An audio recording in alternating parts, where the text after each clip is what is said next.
Well, Ambassador Brownback, Your Excellencies, and to all of those who have struggled under religious persecution, you honor us by your presence all.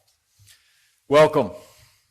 Welcome to the second ministerial to advance religious freedom, and welcome to the largest human rights ministerial ever held at the United States State Department.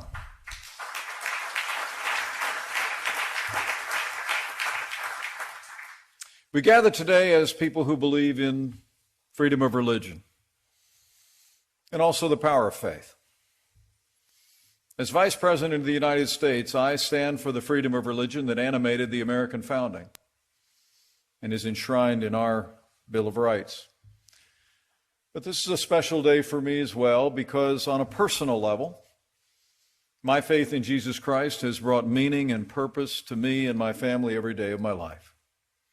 So I'm honored by your presence, and I'm especially honored to address you today as Vice President to an American president who has been a great champion of religious freedom at home and abroad.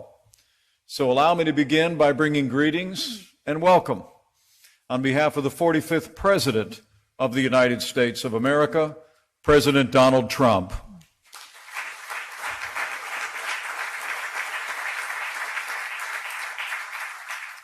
Since the earliest days of our nation, America has stood for religious freedom. Our first settlers left their homes and all they knew for the chance to, as they said, begin the world all over again. They carved protections for religious liberty into the founding charters of our nation and our very earliest laws. And after our independence was won, the crafters of America's Constitution enshrined religious liberty as the first of our American freedoms. Our Declaration of Independence proclaims that our precious liberties are not the gift of government, but rather they're the unalienable rights endowed by our Creator. Americans believe that people should live by the dictates of their conscience, not the diktats of government. We're proud that our long tradition of inspiring other nations to embrace religious freedom and respect for human rights has ushered in important improvements in the lives of people all over the world. And I want to take this opportunity to thank the distinguished representatives of the 106 countries who have chosen to be here today to join us in taking a strong stand in defense of religious freedom. Free minds build free markets. And wherever religious liberty is allowed to take root, it is prosperity and peace that ultimately flourish as well. And as we tell even our closest allies, those who reject religious freedom are more likely to breed radicalism and resentment. It can sow the seeds of violence, and it can too often cross borders. And those who deny religious freedom to their own people often have few qualms denying those rights to others. That's why under President Trump's leadership, this administration has taken decisive action to defend our first freedom at home and abroad. The President made a bold statement in support of religious liberty when he appointed a friend and a lifelong champion of our first freedom as our ambassador at large for international religious freedom. And that man has now traveled the world, and his good work is evidenced in the historic turnout today. Would you all join me in recognizing and thanking Ambassador Sam Brownback for his work on behalf of religious liberty around the world? Thank you, Sam.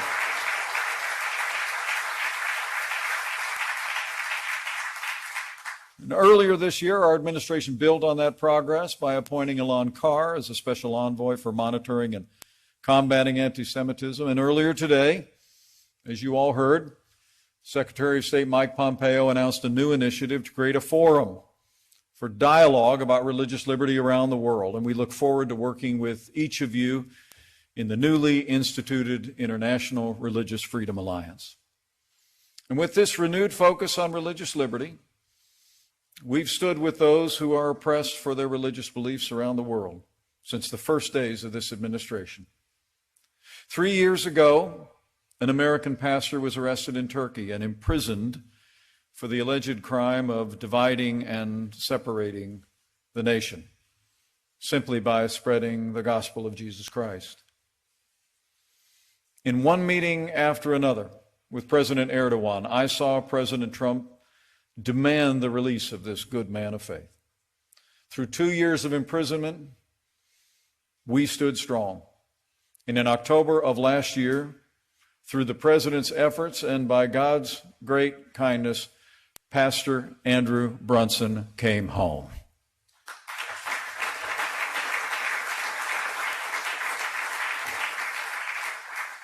Pastor Brunson's story of perseverance in the face of incredible hardship was an inspiration to people across our country and believers around the world. And we express our admiration to him from the bottom of our hearts, being an example of faith that is like gold tested in fire. I understand he is with us today. He is my friend. So let me just say, Pastor Brunson, welcome home.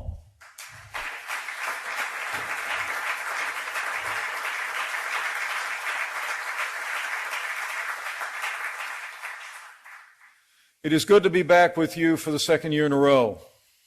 Last year, it was my great honor to address the first ministerial, where I announced 2 initiatives that I'm proud to report have made great progress.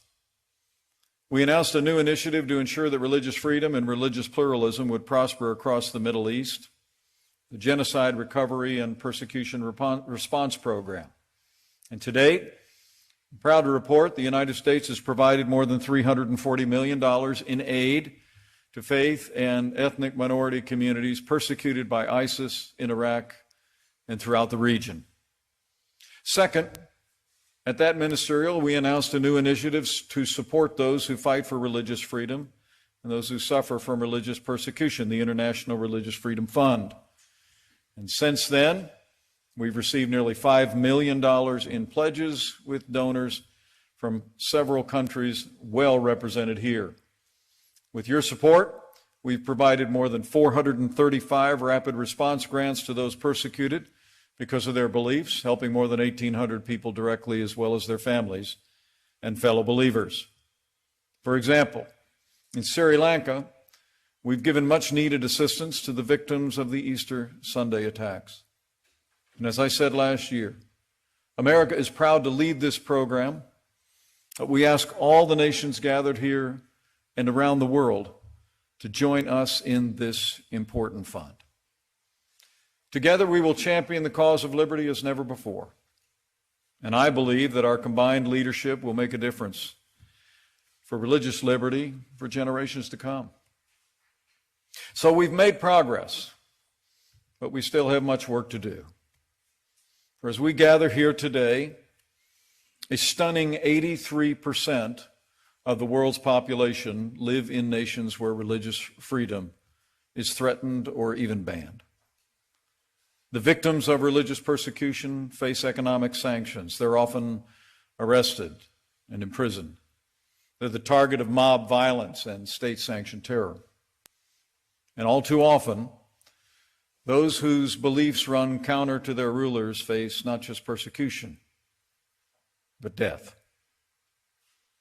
The list of religious freedom violators is long. Their oppressions span the globe. Here in our hemisphere, in Nicaragua, Daniel Ortega and his vice president and wife, Rosario Murillo, continue their assault on faith and human rights. Their regime violently suppresses dissent, assaults opponents, and condones thugs who repress and intimidate Catholic Church leaders for defending democracy and religious freedom. In Venezuela, the dictator Nicolas Maduro is using his so-called anti-hate laws to prosecute Catholic clergy who speak out against his brutal regime that has impoverished millions in this once prosperous country. Jewish community leaders report that media associated with the Maduro regime often cast coverage of Israel in anti-Semitic tones and trivialize or even deny the Holocaust. Nicolas Maduro has brought nothing but misery to the people of Venezuela. Nicolas Maduro is a dictator with no legitimate claim to power, and Nicolas Maduro must go.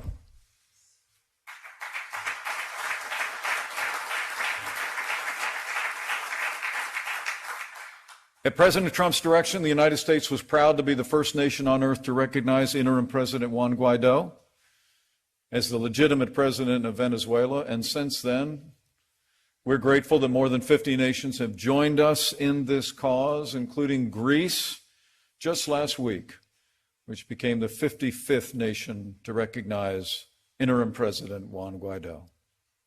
So we're standing strong for a free and democratic Venezuela. We're also calling out the persecution of religious minorities in the greatest state sponsor of terrorism in the world, the Islamic Republic of Iran. The Iranian people enjoy few, if any, freedoms, least of all the freedom of religion. Christians, Jews, Sunnis, Baha'is, and other religious minorities are denied the most basic rights enjoyed by the Shia majority. And believers are routinely fined, flogged, and arrested in Iran. Like a story of a courageous Christian pastor whose daughter is here with us today. In 2009, Iranian authorities shut down Pastor Victor Bet Tamraz's church. But instead of fleeing the country, he continued to share the good news. In 2017, the Iranian government sentenced him to 10 years in prison. And in 2018, they sentenced his wife to 5 years.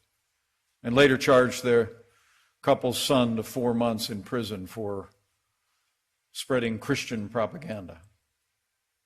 Pastor Bet Tamraz and his family are an inspiration to freedom-loving people the world over.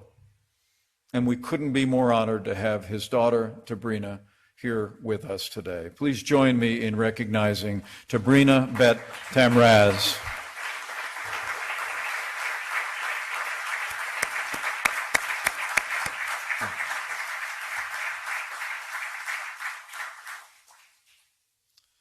Of course, Iran's leaders aren't content to persecute only their own people. They routinely export violence and terrorism throughout the region, including to their neighbors in Iraq. To this day, Iranian-backed militias extort and terrorize the people of the Nineveh Plain, which is still recovering from the days of ISIS' brutal reign. Now, let me be clear. The United States will not stand idly by while Iranian-backed militias spread terror. And today, I'm announcing that the United States has placed sanctions on 2 leaders of Iranian-backed militias for all they've done. We will hold them accountable.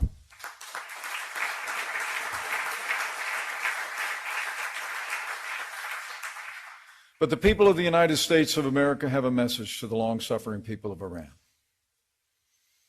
Even as we stand strong against the leaders in Tehran, know that we are with you.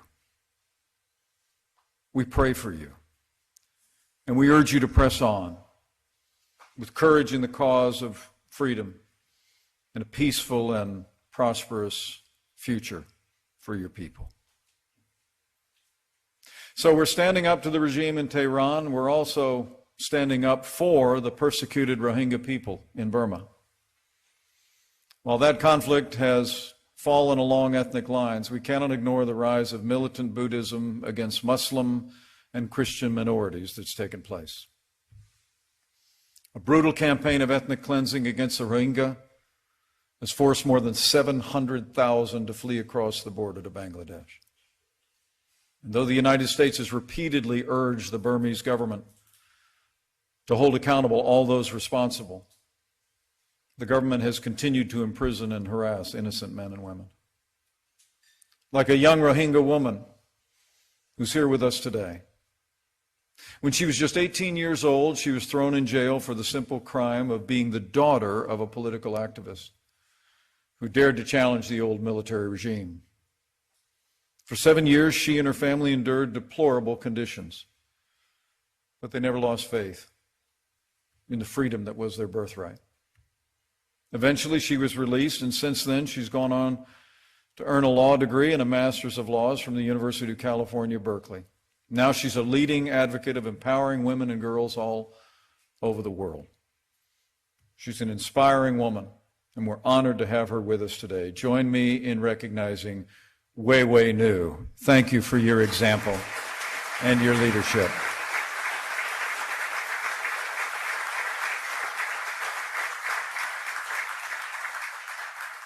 The United States has urged the Burmese government to hold accountable those responsible and make it clear that these mass atrocities must never happen again. But so far, our words of admonition have seemed to fall on deaf ears. And that's why this week, the United States of America placed visa sanctions on Burma's top two military leaders, the commander-in-chief and his deputy, as well as two commanders of light infantry brigades. We will hold them accountable.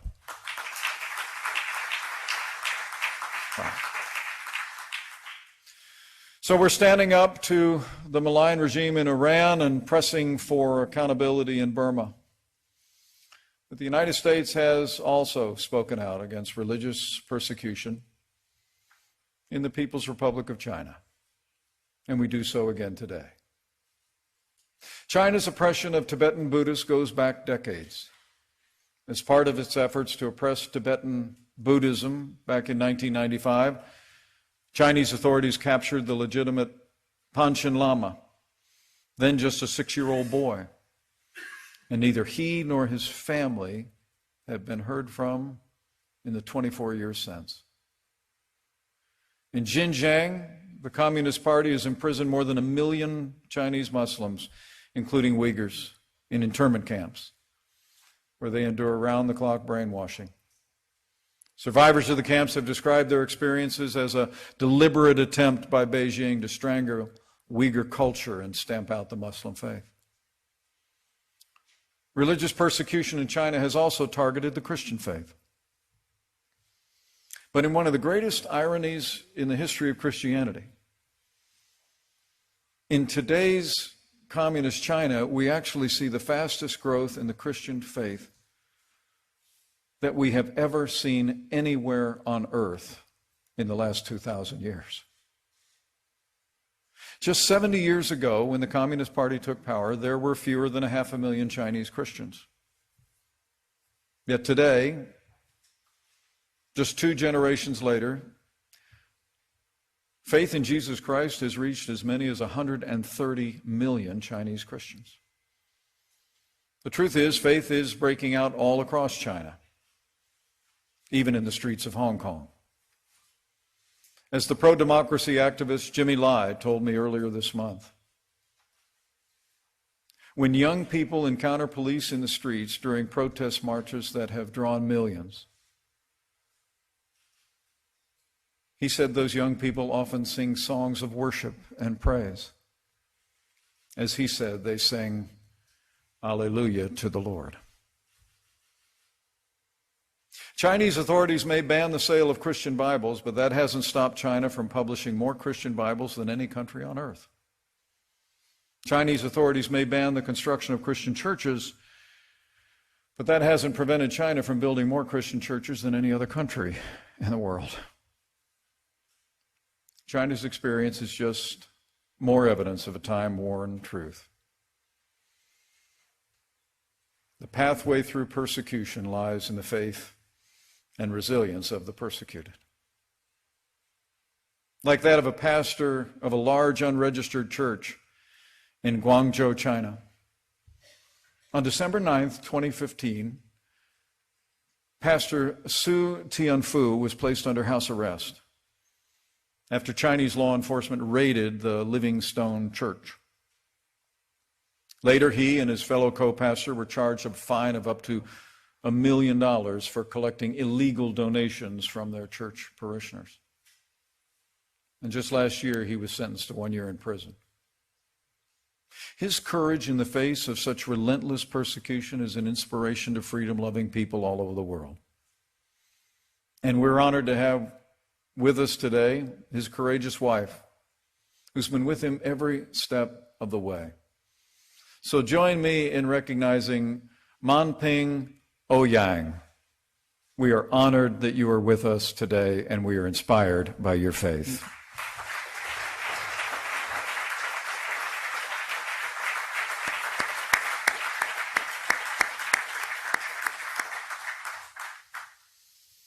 The United States is engaged in ongoing negotiations and discussions over our trading relationship with China, and those will continue. But whatever comes of our negotiations with Beijing, you can be assured the American people will stand in solidarity with the people of all faiths in the People's Republic of China. And we will pray for the day that they can live out their faith freely without fear of persecution. But for all the challenges that believers face in China, the treatment of people of faith in North Korea is much worse. As the United Nations Commission on Human Rights reported, and I quote, "The violations of human rights in the DPRK constitute crimes against humanity, the gravity, scale, and nature of which has no parallel in the contemporary world."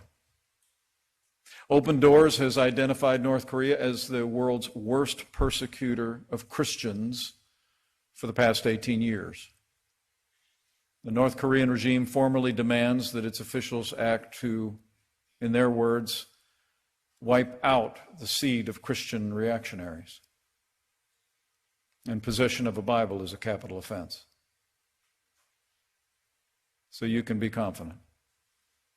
As President Trump continues to pursue the denuclearization of North Korea and a lasting peace, the United States will continue to stand for the freedom of religion of all people of all faiths on the Korean Peninsula.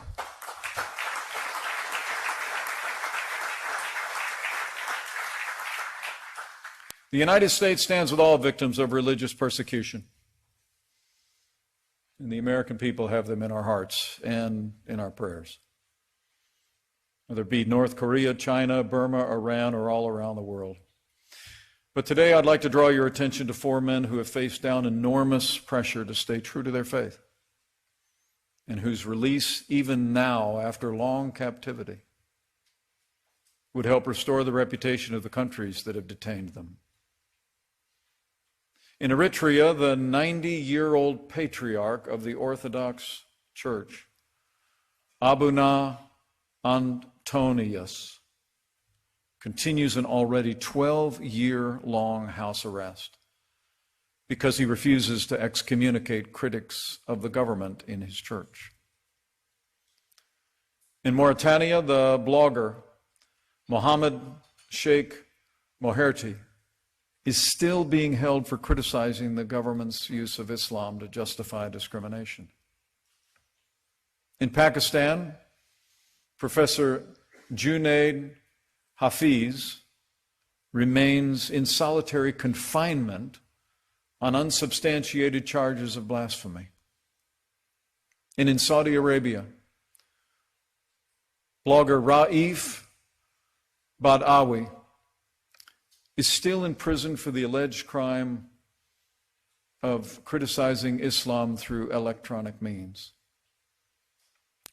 All 4 of these men have stood in defense of religious liberty, the exercise of their faith, despite unimaginable pressure. And the American people stand with them.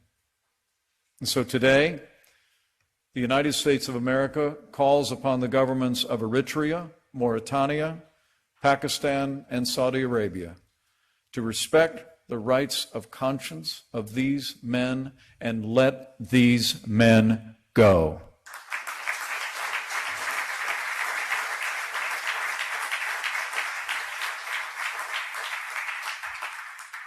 While religious freedom is always in danger in authoritarian regimes, threats to religious minorities, sadly, are not confined to autocracies or dictatorships.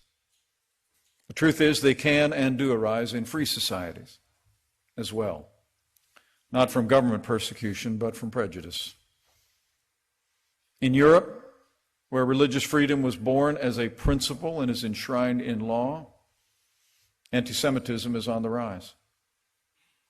In France and Germany, things have gotten so bad that Jewish religious leaders have warned their followers not to wear kippahs in public for fear that they could be violently attacked. And attacks on Jews, even on aged Holocaust survivors, are growing at an alarming rate. Regrettably, the world's oldest hatred has even found a voice in the halls of our United States Congress. So let me say clearly, anti-Semitism is not just wrong, it's evil.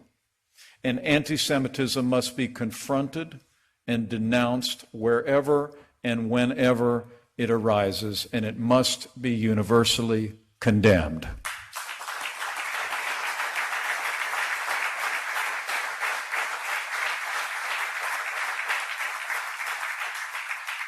I met just this last week with Rabbi Yisrael Goldstein from Chabad of Poway, the California synagogue that was the scene of a tragic shooting in April of this year. He was still wearing the bandage from a wound that he suffered during the attack. His courage was incredible. And while I was there, I also met the hero who chased the assailant out of the synagogue. And meeting him only confirmed in me an old truth, that faith inspires heroes. That's why faith always triumphs. But to all the victims of persecution who are here with us today, know this: the American people are with you. We are with you. The people of the United States are inspired by your testimony and by your strength. And it steels our resolve to stand for religious liberty in the years ahead. The American people will always cherish religious freedom, and we will always stand with people across the world who take a stand for their faith. We've gathered here 106 nations strong because we believe in the freedom of conscience, the right of all people to live out their lives according to their deeply held religious beliefs. We're here today because we are and will forever remain dedicated to the principle that we are endowed by our Creator with certain inalienable rights. And among them are life and liberty and the pursuit of happiness. These are not the birthright of Americans. They're the birthright of the human race.